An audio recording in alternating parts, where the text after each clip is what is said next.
Personalidades que são referência em temas atuais, especialistas, autoridades reconhecidas pelo debate aprofundado de ideias, um encontro de conceitos atuais do direito com a tradição de pensamentos consagrados.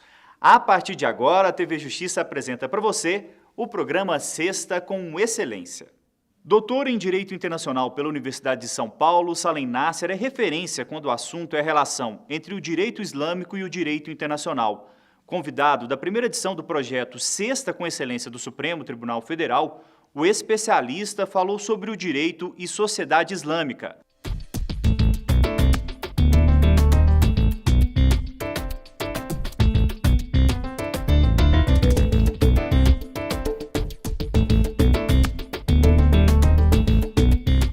Eu me sinto especialmente honrado hoje por ter a oportunidade, é claro, de vir falar nesta casa, a casa, eu dizia há pouco, a Casa do Direito, uma casa pela qual eu tenho grande respeito.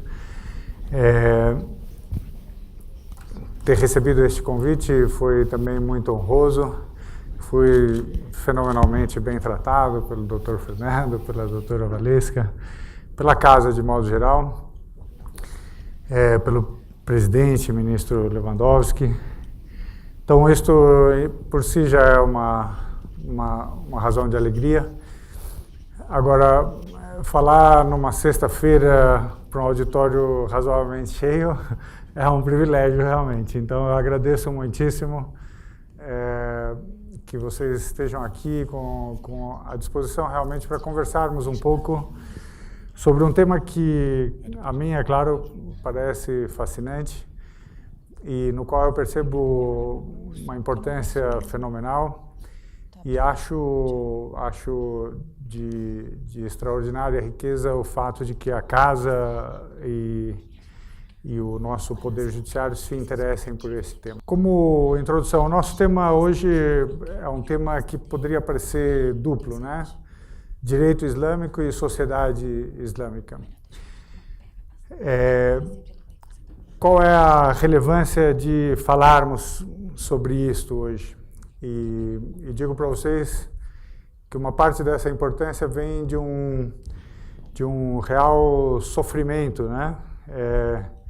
Que eu vivo cotidianamente quando eu observo o mundo árabe o mundo árabe que é majoritariamente islâmico, como vocês sabem, ele não é exclusivamente islâmico, mas é majoritariamente islâmico.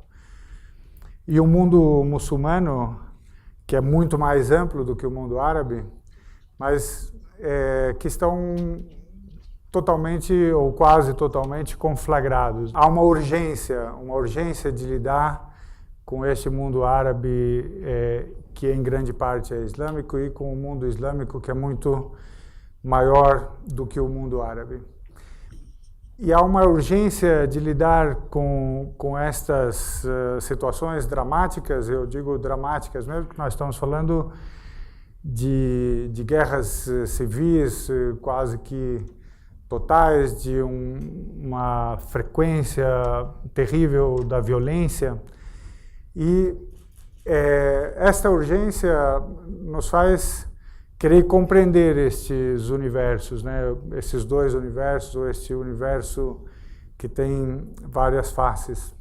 Esse ato de compreender demanda da gente alguma curiosidade sobre o Islã, não é isso? Sobre o papel que o Islã tem ou não tem nessas sociedades, e o papel que ele tem ou pode ter na causa dos problemas ou na sua solução. Eu estou querendo dar um sentido ao que nós vamos fazer hoje. Basicamente é uma coisa muito simples.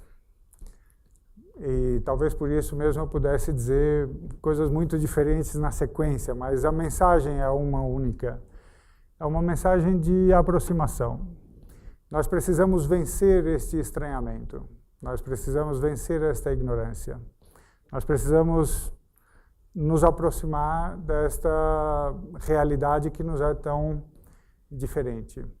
Então, mas agora, como é que a gente faz isso quando a gente se propõe uma aproximação de objetos que são tão enormes, né? Porque o direito islâmico, enquanto direito islâmico apenas, é um mundo, É um mundo. É como se eu dissesse para vocês, olha, esta hora que temos é o que nos basta para entendermos o direito brasileiro. Sabe, acho que não. E olha lá, acho que o direito islâmico ainda é um pouco mais complicado porque ele nos é muito diferente, né? Enquanto o direito é muito diferente. Então, isso é um mundo do qual nós vamos nos aproximar. E aí nós dizemos que, além disso, nós vamos nos aproximar da sociedade islâmica, que é um universo, não é só um mundo, né? Então, esta aproximação não é, digamos, um esgotamento, ela é a abertura de portas, né? Então, eu vou abrir uma pequena porta, espero, e espero que vocês entrem por essa porta e que, num primeiro gesto de entrada, façam as perguntas que quiserem. Também porque este é um mundo e este é um universo e nós só podemos abrir uma porta, eu vou tentar fazer a coisa em conjunto, quer dizer, entender a sociedade islâmica tal como ela é, em parte, condicionada pelo seu direito. E entender o direito como um sistema jurídico que opera dentro de um ambiente social dado. Quer dizer, pensar a combinação entre os dois, né? Não serão, portanto, duas partes, né? Direito islâmico aqui, sociedade islâmica ali. Eu deixo marcado uma coisa com relação ao modo de compreensão desses dois objetos nossos, ou desse objeto entrelaçado, direito e sociedade. Sempre se deve prestar atenção, quem fala deve prestar atenção, e quem ouve também, no lugar de onde se fala, o lugar de onde eu estou olhando o meu objeto. E aqui, claro, isso é uma discussão que poderia ser bem mais longa, mas quando a gente fala de direito especialmente, isso é importante. Claro, nós aqui, enquanto sociedade brasileira, e nesse lugar, nesse momento, nós olhamos para o Islã, para a sociedade islâmica, para o direito islâmico desde fora. Isto não tem dúvida, né? Nós somos observadores externos. Mas, se eu quiser entender realmente esse meu objeto, eu preciso perceber como o objeto olha para si mesmo. Quer dizer, eu preciso ter alguma consciência de qual é o ponto de vista interno ao sistema jurídico islâmico, qual é o ponto de vista interno à sociedade islâmica. Como é que o Islã enxerga a si mesmo, como é que os muçulmanos enxergam a si mesmos e a sua sociedade, a sua religião, o seu direito. Isso, em teoria do direito, é muito importante, como muitos de vocês devem saber. Para entender a ordem jurídica e para atuar dentro dela, eu preciso adotar um ponto de vista interno à ordem jurídica, eu preciso falar a língua da ordem jurídica. Assim é a verdade também para o Islã. Portanto, mesmo que algumas coisas para vocês pareçam muito estranhas, saibam que isso algumas das coisas que eu direi são as coisas que dizem como o Islã olha para si mesmo, como o direito islâmico se vê funcionando. Não é isso? E como ele funciona de fato quando ele entra em ação. Então, isto me parece muito importante. Antes de entrar especificamente no direito islâmico, ou já, digamos, armando o terreno, né, para alguma compreensão do direito islâmico, não se pode escapar, me parece, a um pouco de história. Certo? A gente sabe, é claro, alguma coisa da história do Islã, porque estudamos nos bancos escolares, etc. Mas precisamos retomar um pouco disso aqui. E, sobretudo, porque nessa história há alguns elementos que nos escapam normalmente e que é preciso retomar para que esta aproximação seja efetiva.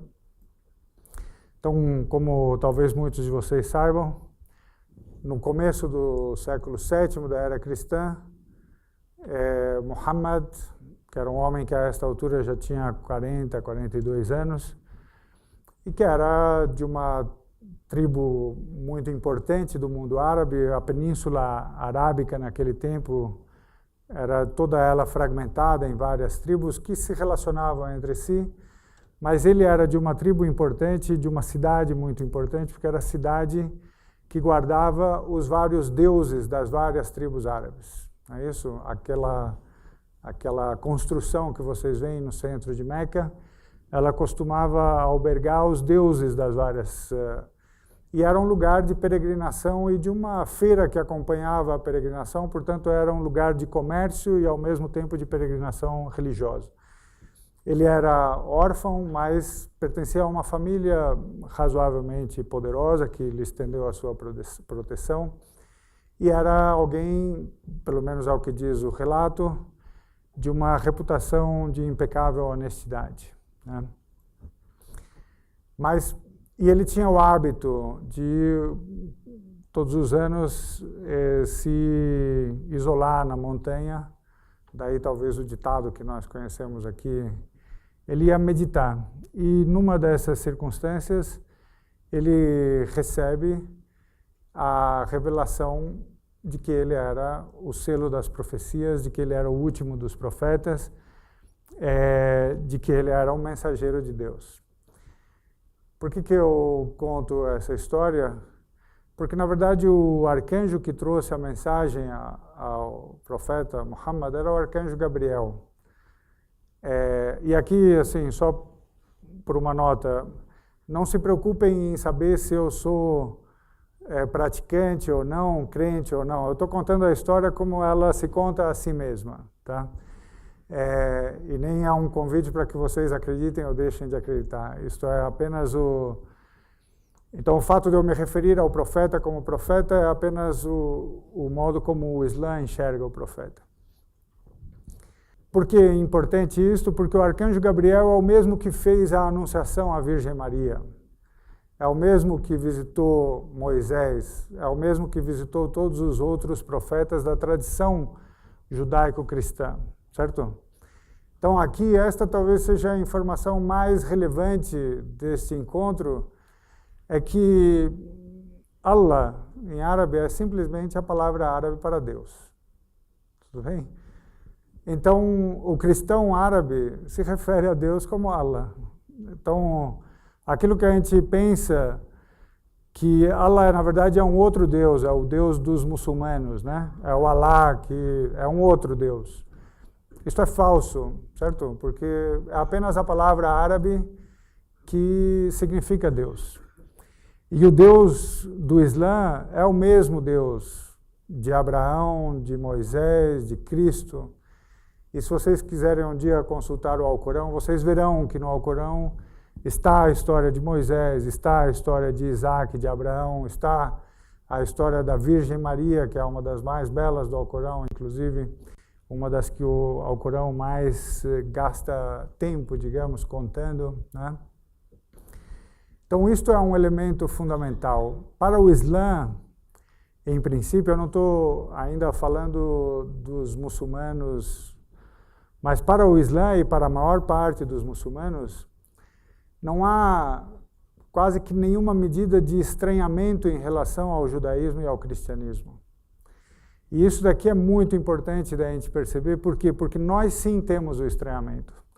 Ou seja, nós desconhecemos o Islã quando o Islã nos conhece, certo? Porque a sua mensagem é, em princípio, a continuação da mensagem nossa. Agora eu falo como Ocidente, né? Como tradição judaico-cristã. O Islã e os muçulmanos conhecem essa tradição e eles se referem a ela, e eles têm grande respeito por ela, né? Isto me parece fundamental, porque nesta dupla via de estranhamento, o nosso estranhamento é maior do que o Islã tem com relação a gente no Ocidente, né? Ele nos conhece melhor do que nós o conhecemos. E faz referência, na verdade, às mensagens anteriores, e é uma referência muito respeitosa. Ela é tão respeitosa que logo nos primeiros momentos do Islã, e até hoje isto vige, o cristão e o judeu, e aqui eu estou falando também do princípio e da prática mais generalizada, eu não estou falando de uma prática absoluta, certo? Mas, na prática mais generalizada, o Islã não forçava a conversão. Aliás, pelo que eu saiba da história do Islã, houve poucas instâncias de conversão forçada. Mas, em relação aos cristãos e aos judeus especificamente, esta conversão não era nunca forçada porque era se referido a eles como os povos dos livros. Não sei se vocês já ouviram esta expressão, mas para o Islã é isto: os judeus e os cristãos são povos dos livros. Se eles não querem receber esta última mensagem, o selo das profecias, ok, que eles sigam os seus livros. E isso está muito bem, porque também eram mensagens divinas. Portanto, não é só uma questão de não estranhamento, mas é uma questão até de uma convivência entre iguais ou entre portadores de versões subsequentes da mesma mensagem, da mesma divindade, certo? Da mesma divindade única, né? Porque para o Islã, como para o cristianismo, para o judaísmo, Deus é um só. Maomé tem uma experiência de pregação, digamos. Os primeiros anos são um pouco difíceis, mas eventualmente ele vai basicamente converter toda a Península Arábica e depois o Islã vai se transformar em impérios subsequentes, né? Mas uma parte dessa história é importante, digamos, contar por conta da sua relação com o direito. Penso, honestamente, que uma parte do nosso estranhamento em relação ao Islã, e mais do que o nosso estranhamento, da nossa recusa, né, do Islã, nossa do Ocidente, digamos, ou da negação ao profeta, do seu caráter divino, etc. Claro, tem uma razão fundamental que é a seguinte: nenhuma religião prévia aceita a nova mensagem a não ser como heresia, não é isso? Então, não era de se esperar realmente que o judaísmo e o cristianismo aceitassem, digamos, a mensagem divina do profeta Maomé, porque eles se converteriam, né? Se eles aceitassem, eles se converteriam. Como eles não aceitam, e isto é natural, ele aparece para eles como uma heresia, como uma mensagem que é provavelmente, entre aspas, falsa. E isto está presente em toda a cultura ocidental. Eu, por exemplo, fui pego de surpresa quando, lendo a Divina Comédia do Dante, descobri que Maomé estava lá, acho que no 7º círculo do inferno, como um dos falsos profetas. Então, dá para ver, digamos, algumas razões do antagonismo do Ocidente em relação ao Islã, ou do seu estranhamento em relação ao Islã, que, como eu já disse, do lado do Islã não existe, não está posto assim. Porque não há nem como o Islã se referir ao que veio antes como falsidade, porque ele incorpora a sua mensagem, ele incorpora como verdade, né? Mas eu dizia que há uma outra razão para o nosso estranhamento ou para a nossa não aceitação, digamos, da nobreza, né, da mensagem islâmica, é que o Islã está muito próximo de nós historicamente. Ao contrário do cristianismo e ao contrário, sobretudo, do judaísmo, o aspecto mítico da religião islâmica é mais frágil, porque a história do Islã é praticamente toda ela confirmada historicamente. Você conhece a história. Você sabe que este homem existiu sem qualquer sombra de dúvida. Você sabe que este homem chegou a governar. Você sabe que este homem, como ele governou, como ele se casou, como ele viveu em família, como ele lidava com os companheiros. Portanto, nisto, enquanto mística, né, da religião, a historicidade do Islã aparece quase como um elemento de fragilidade, né? Porque enquanto homem que de fato existiu e cuja existência é comprovada, você consegue julgar o seu comportamento, porque esse comportamento não é mais idealizado, ele não é mais imaginado, é um comportamento que você consegue acompanhar pelos registros históricos. Há algumas coisas que quebram, digamos, a nossa imagem usual desta religião. Mas ele, a partir de um certo momento, a perseguição é tão grande que ele, então, migra para uma outra cidade, que na época se chamava Yatrib, e hoje se chama Medina, porque em árabe Medina é a cidade que significa cidade, é a palavra que significa cidade, e o nome vem, na verdade, da cidade do profeta. Ela passa a ser aí a cidade do profeta.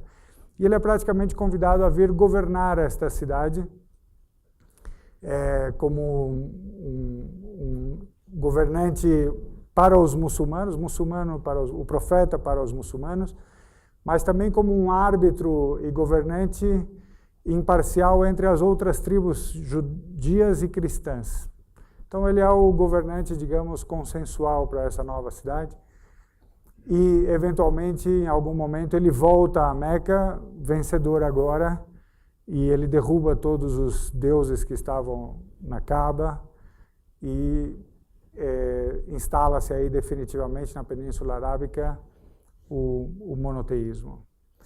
Por que eu faço essa história? Porque em relação ao direito islâmico, esses momentos da vida do profeta, especialmente a sua passagem por Yatrib, por Medina, é muito relevante, porque, como eu dizia para vocês, ele é um governante que de fato chegou a governar.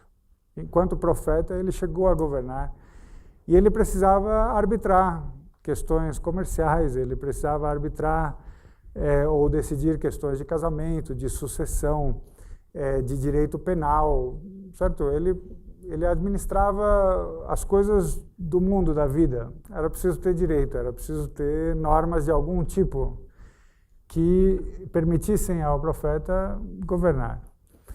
Algumas dessas normas apareceram nas revelações que ele ia recebendo, nas várias suras, nas várias instâncias de revelação que ele continuava a receber ao longo da sua vida, da sua profecia, do arcanjo Gabriel, e que hoje estão reunidas no Alcorão, que é o livro, como vocês sabem, sagrado dos muçulmanos. O Alcorão é basicamente não, ele é apenas isto. Ele é a coletânea das revelações que o profeta teria recebido do arcanjo Gabriel. Então, a linguagem que está ali não é a linguagem de um relato, não é alguém contando, não é um evangelista contando a história do profeta.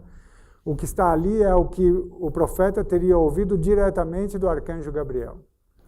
Entre essas coisas que ele ouviu, estavam algumas coisas que nós identificaríamos como normas jurídicas. E não eram muitas, as que estão no Alcorão são poucas.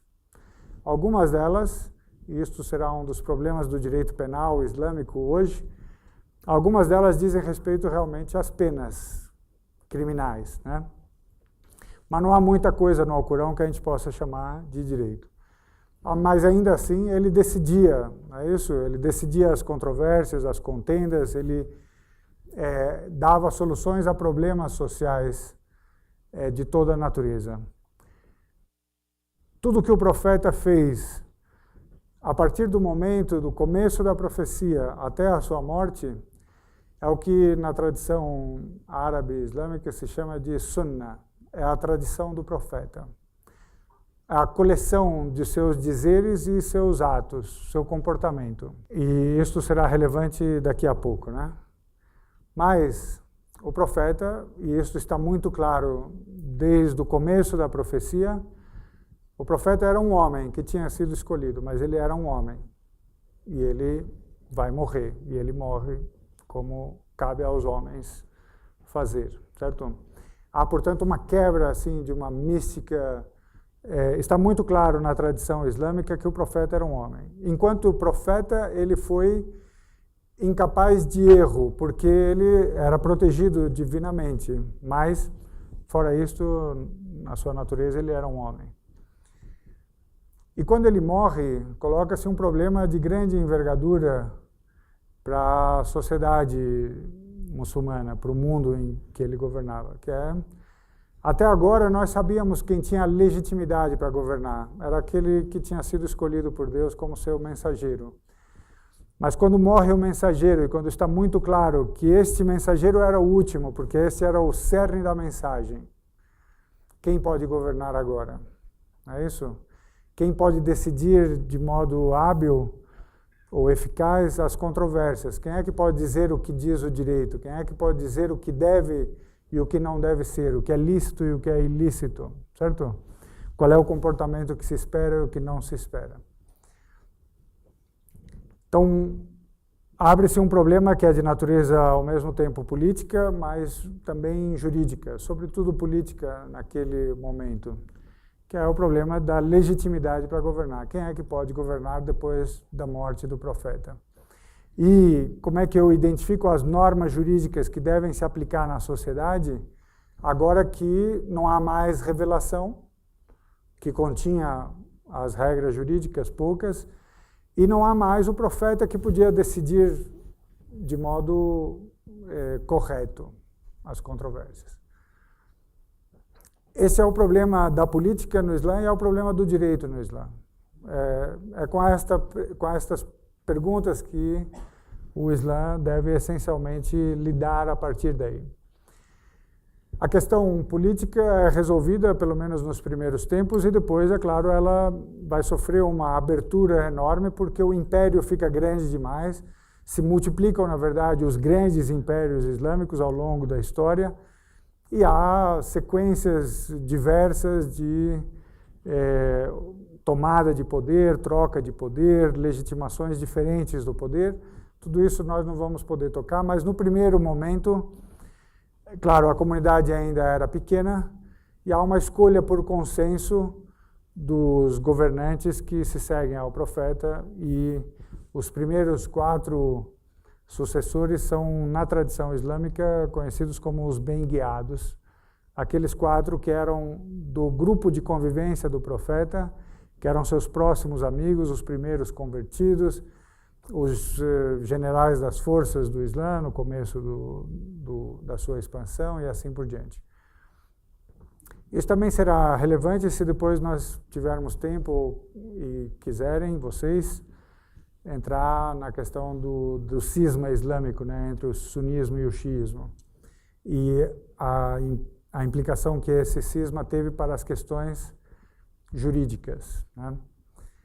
Mas o fato é que desde a morte do profeta é preciso determinar a cada nova circunstância que surgia na vida política, na vida familiar, na vida comercial, na vida da relação do Império Islâmico com os demais, onde é que estavam as normas, o que era lícito e o que era ilícito, quais eram as regras de convivência em sociedade. E o que se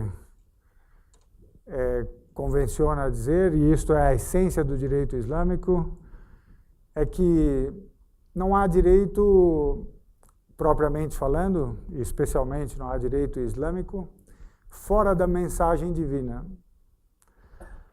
Portanto, a fonte principal, a fonte primária, a fonte de onde surge todo o direito islâmico é esta dupla: ao Corão, a revelação divina que o profeta recebeu, e a tradição do próprio profeta, aquilo que ele disse, aquilo que ele fez, o modo como ele decidiu as coisas.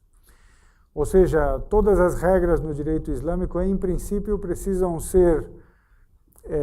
voltar e encontrar as suas raízes nessas duas fontes originárias, certo? Se vocês quiserem, podem aplicar um pensamento, digamos, pela negativa. Nada que possa ser visto como estando em contradição com o Alcorão ou com a prática do profeta poderá ser visto como lícito ou legítimo em direito islâmico. Nós poderíamos olhar para isso de um modo razoavelmente frio ou técnico e dizer, bom, que surpresa, ok, essas são as fontes primárias desta ordem jurídica, assim como cada ordem jurídica diz qual é a sua fonte primária. Mas aqui o que é extremamente importante, e isto sim para nós é muito diferente, e quem tem relação com o direito aqui, talvez muitos de vocês tenham, sabe disto, uma das perguntas que mais nos que mais nos causam um embaraço quando a gente está na faculdade de Direito ou quando a gente pensa o direito de um modo um pouco mais teórico, um pouco mais filosófico, afinal de contas, qual é o fundamento último da validade do sistema jurídico, né? Qual é a última coisa em que eu amarro esta validade? E é claro que nos direitos de tradição ocidental e mesmo outros, nós temos debates infinitos sobre isso. No direito islâmico, essa pergunta não existe, sabe? O fundamento último é a vontade de Deus. E isto traz complicações para o direito, sabe? Assim, especialmente nos tempos em que a gente vive. Mas isto é uma característica desse sistema jurídico que talvez pudesse ser vista como banal, mas não, ela é terrivelmente importante, né? Porque vocês percebam que inovar em relação à vontade de Deus é um problema, é uma dificuldade, né? Como é que você diz já não pode mais, sabe? Esta regra aqui era boa naquele tempo, mas hoje eu acho que não, certo? Então você precisa fazer um esforço muito grande se você quiser manter alguma fidelidade a esta origem primária. Você precisa fazer um esforço muito grande de interpretação que te permita mudar os conteúdos normativos sem quebrar esta vinculação com a vontade divina. E isso é um exercício de monta, talvez seja o maior desafio com que o Islã tem que lidar enquanto ordenamentos jurídicos inspirados no Islã. Então, esse é o ponto de partida, estas duas fontes primárias, esta fundamentação última, que está acima de qualquer dúvida, é o que Deus quis, né? Agora, claramente, são poucas as normas que eu consigo identificar no Alcorão e são poucas também aquelas que eu consigo identificar no comportamento do profeta, porque ele viveu um certo tempo como profeta, 20 anos essencialmente, mas o mundo continua a girar, né? O mundo continua a mudar e novas situações aparecem e é preciso, então, encontrar para elas algumas soluções. E aqui é que entra o papel de uma coisa que em árabe se chama ijtihad, mas eu vou evitar o vocabulário árabe. Basicamente é o esforço. É um esforço de identificação das normas jurídicas e também dos princípios orientadores da ordem jurídica. Portanto, há um esforço que os sábios da religião devem fazer e fazem para estabelecer, digamos, os fundamentos teóricos da ordem jurídica islâmica e para identificar as normas concretas que devem ser aplicadas nos casos concretos. Esse esforço é bastante rico nos primeiros tempos e aqui é um pouco como se a gente dissesse, olha, eu uma vez vi uma referência que me pareceu muito interessante, dizia assim, nós estamos acostumados a pensar o direito civil da tradição civilista como esse em que a gente vive, como sendo o produto do legislador. No common law, em alguma medida, nós enxergamos o direito como um produto da atividade dos juízes. E no Islã, o direito é um produto da atividade dos sábios da religião. Certo? São eles que tentam buscar nessas fontes primárias o que deve ser o funcionamento da ordem e o que devem ser os conteúdos normativos a serem utilizados. Esses 3 primeiros séculos são fundamentais porque, ao final desses 3 séculos, considera-se, pelo menos esta é a ortodoxia, né, no mundo islâmico, considera-se que foram consolidadas as 4 grandes escolas jurídicas do Islã sunita, e se vocês forem ver a literatura sobre o direito islâmico, a referência muitas vezes, ou normalmente será a essas 4 grandes escolas, quer dizer, 4 modos de entender o direito islâmico e 4 modos de conceber o conjunto normativo que contém o direito islâmico, né? Mas, normalmente, essa literatura está lidando com as 4 grandes escolas do Islã sunita e deixa de mencionar normalmente que existe uma grande escola que é a escola do Islã xiita, né? Elas levam o nome dos dos doutrinadores, digamos, que procederam a esta consolidação ao final, né? E aqui isto nos coloca diante de um problema central para o direito islâmico hoje, né? Que é, ok, consolidou-se naquele tempo, será que nada aconteceu desde então? É isso que nos levasse a querer transformar novamente esse direito? A expressão que é mais usada é a ideia de que houve um fechamento das portas daquele esforço de investigação jurídica, né, do ijtihad, que essas portas foram fechadas então, e hoje em dia muita gente diz que era preciso reabrir estas portas, para que a gente pudesse reinterpretar a mensagem, para a gente poder reidentificar as normas que a gente acha que são cabíveis hoje. Há uma controvérsia, claro, sobre se esse fechamento se deu ou não se deu, teoricamente ou não, mas de fato essa consolidação se deu lá. Até hoje as pessoas falam dessas 5 grandes escolas jurídicas e são elas que operam no mundo islâmico de fato. O que é que cobre esta ordem jurídica? Qual é o seu, digamos, seu campo de aplicação?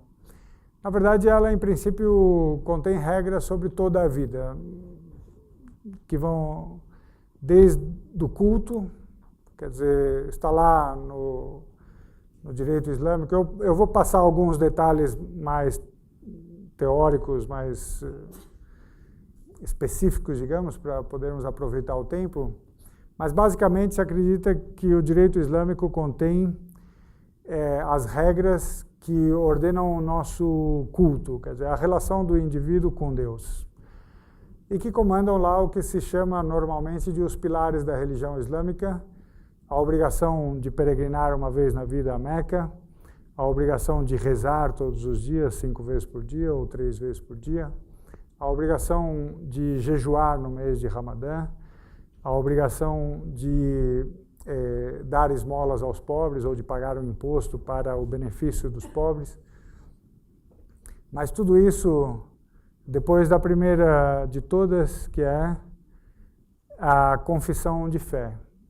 Basicamente, assim, virar muçulmano é a coisa mais fácil que tem no mundo, sabe? É preciso de apenas dizer uma fórmula, sabe? Que é: eu acredito que não há Deus senão Deus e que Maomé é o seu profeta. Isto é a declaração de fé, você virou muçulmano. Agora, a partir daí, se você se comporta como muçulmano ou não se comporta como muçulmano, é outra história, certo? Mas a conversão depende apenas desta crença genuína em um Deus único e que Maomé é o seu profeta, né? É uma religião, portanto, de uma abertura fenomenal, sim. De uma receptividade que eu acho que explica em grande medida os números, né, de conversão e de crescimento da religião. Mas o direito islâmico, além do culto, regula também as relações humanas, família, comércio, contratos, relações internacionais, política, com, é claro, as controvérsias entre as várias correntes que vão dar soluções jurídicas não muito diferentes, mas com ligeiras diferenças entre uma escola e outra, né? Portanto, é em princípio uma ordem normativa que tenta cobrir toda a vida. Inclusive, dizem alguns, o mundo que a gente chamaria normalmente de ética fora do direito, né? O altruísmo, a moral, os bons valores e tal. Há quem diga que tudo isso está incluído na ideia que o direito islâmico faz de si mesmo. Agora, isto por um lado, esta ideia de que cobre todos os aspectos da vida. Mas por outro lado, isto não quer dizer que seja exclusiva. Quer dizer que o direito islâmico seja a única coisa que regula as coisas da vida. E isto é demonstrado, primeiro, porque não tinha como você criar um direito que englobasse todas as questões possíveis. E, por outro lado, isso se explica pelo fato de que, como o Islã teve um crescimento enorme enquanto governo, quer dizer, enquanto poder, né? Ele muito rapidamente teve que conviver com sociedades novas que eram conquistadas, muitos se convertiam, mas muitos não se convertiam. O Islã, inclusive, nos primeiros tempos, não fazia questão de converter, né? E havia várias razões para isso, inclusive econômicas e tal, mas não fazia questão realmente de converter. E isto significava que em cada lugar, mesmo entre os convertidos, muito da ordem anterior permanecia. Quer dizer, o Islã, desde os primeiros momentos, conviveu com ordens alternativas ao Islã, quer dizer, com o direito costumeiro local, com os hábitos locais, com as regras jurídicas locais. Portanto, isto sempre foi bastante flexível. Por que esta nota é importante? Porque até hoje é assim. Onde vocês forem encontrar o direito islâmico, vocês o verão convivendo com outras ordens jurídicas. Claro que hoje isso tem uma cara muito específica, que é a convivência do direito islâmico com o direito estatal, com o direito criado pelo Estado. E eu já chegarei a esta, que é uma das conclusões talvez mais importantes, talvez desta fala, com relação ao direito islâmico, que é a necessária relação entre o direito islâmico hoje e o direito estatal. Então, assim, eu penso, algumas características gerais desta ordem jurídica, né? Uma fonte, que são as duas fontes principais, primárias, que são o Alcorão e a tradição do profeta. O caráter divino desta ordem jurídica, quer dizer, a origem divina desse direito. O fato de que as normas específicas e a teoria do direito são objeto de um esforço de doutrinadores ou de sábios do Islã, e que constrói, inclusive, assim, aquilo que nós estamos muito acostumados no mundo do direito. É possível a analogia, sabe, o raciocínio por analogia? Qual é o papel da razão humana na identificação das normas que são de vontade divina? É a discussão que nós conhecemos, só que sempre com o detalhe de que, na origem, isso daqui é tudo criação de Deus, é a vontade de Deus, é a voz de Deus. Então, acho que, assim, estas são as características básicas. Depois, nas perguntas, se vocês quiserem, a gente pode entrar em alguma discussão mais específica. Mas a pergunta que vem em seguida, e que eu acho que é preciso ser por nós pensada de algum modo, é: ok, entendi mais ou menos, sabe, a dinâmica desta ordem jurídica, suas fontes, mas onde é que eu acho esse direito? Sabe, onde é que ele está? Porque, né, ele regula que parte da vida, aonde, sabe?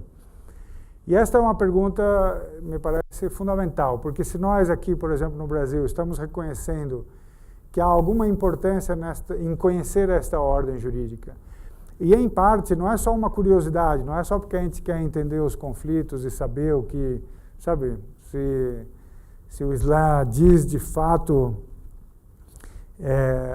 sei lá, o que ele diz sobre o direito de família, o que ele diz sobre contratos, ou o que ele diz sobre a licitude ou não de uma arma nuclear, como é um debate em relação ao Irã e tal.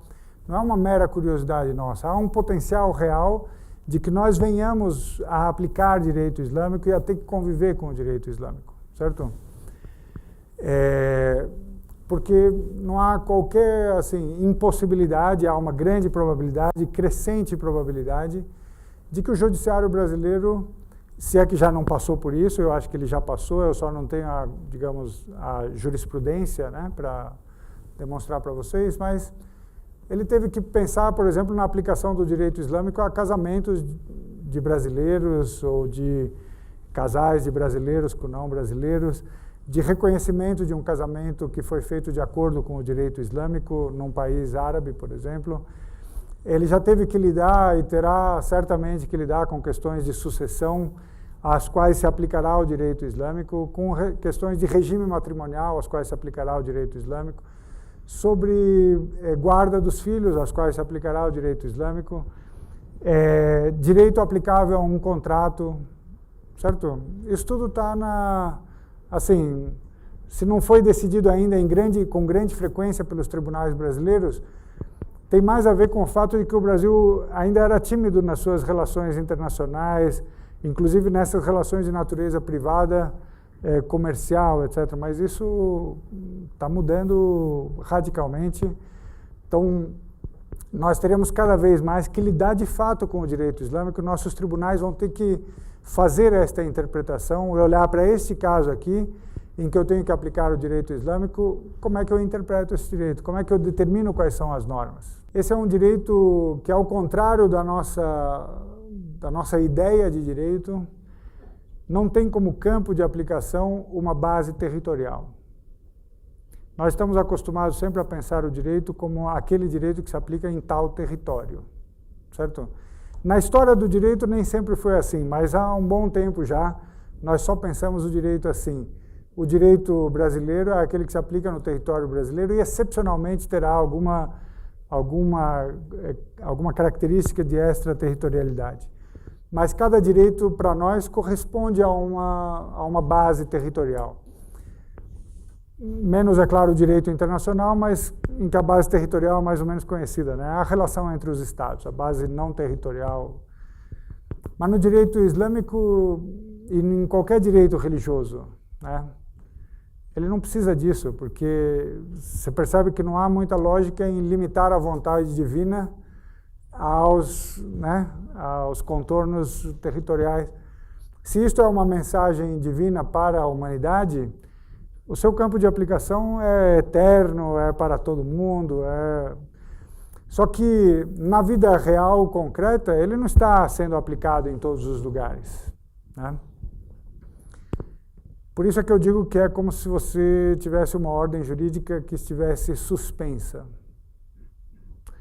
E que dessa ordem jurídica suspensa, hoje, esta estrutura política que é o Estado e que está presente em todos os lugares, o Estado pega desta ordem suspensa aquilo que ele quer. Certo? O que é a coisa mais comum hoje no mundo árabe e islâmico? É que, no mínimo, desta ordem suspensa, os direitos estatais incorporam o direito de família e o que se chama de estatuto pessoal. Personalidade, capacidade, direito de família, sucessão, né? Filiação. Ou seja, aquela parte da vida que está mais próxima do nosso íntimo, né? Da nossa vida íntima. Às vezes eles dispensam o direito penal. Eles fazem um código de direito penal que não tem nada a ver com o direito islâmico. Fazem um direito civil, um direito comercial que não tem nada a ver com o direito islâmico. Mas dificilmente eles fazem um direito de família que não tenha nada a ver com o direito islâmico. Certo? Mas cada país faz a sua opção. Alguns incluem o direito comercial, alguns incluem o direito penal ou algo dele. Alguns incluem, digamos, o princípio do direito islâmico nos seus princípios constitucionais. Cada um faz a combinação que quer. Essas combinações vão desde uma integração total do direito islâmico, quer dizer, todo o meu direito é o direito islâmico, ou então apenas o direito de família, estatuto pessoal, etc. Né? Então, hoje, pensarmos, por exemplo, a relação entre esse direito nosso, brasileiro, por exemplo, com o direito islâmico, você nunca vai pensar esta relação com o direito islâmico suspenso, mas sim com o direito islâmico que se aplica nesse país ou naquele país, nesse território ou naquele território. É claro que isto é uma das incorporações possíveis, porque, na verdade, o direito islâmico pode estar presente aqui entre nós, certo?